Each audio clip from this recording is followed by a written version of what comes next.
Casey Hammond here with part 2 of my 10 habits of highly successful tutors and being successful in your tutoring business. So tip number 6 is stay in touch. Periodically, it's a great idea to touch base with teachers, parents, your student, whether you want to send them an email or a phone call, just to check in and see how everything's going, see what areas they feel like are improving, and see what areas they feel like they still want to continue working on.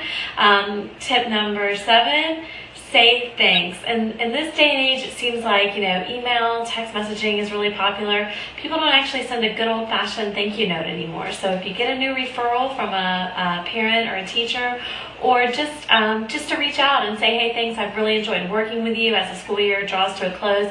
I think it's a great idea to send a card to teachers, administrators, parents, students, and of course stick a couple business cards in there too, because I'm sure they'll know someone else who might need tutoring in the future.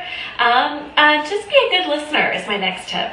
Tip number 8, as a tutor and an educator, it's really important to just be a good listener.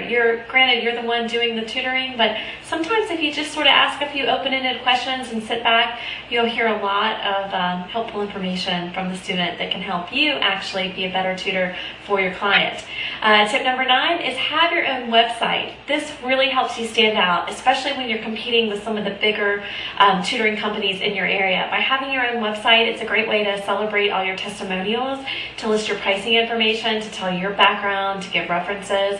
Helps you save time when parents first call you and say, well, how much do you charge, and do you have references, and tell me about your story. You can easily just say, you know what, I'd love to chat with you, but I'm on short time and all that information is on my website. They'll go to your website, and parents and teachers will be so wowed by your professional website that pretty much will sell them right there.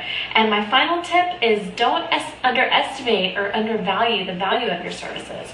Parents might sometimes say, wow, $40 an hour, whoa, $50 an hour. Yeah, that's your rate, and you have great success stories, you have great relationships in the community, teachers are recommending you, so don't feel like you have to compete with tutors that are charging $15 an hour. That's not your clientele, and that's not your market, and so don't be afraid to really ask what you what you demand in the marketplace. So thanks so much for joining me, and good luck again to go through these tips again, or to learn more about my business and my success as a tutor. It's www.yourtutoringbusiness.com. Thanks.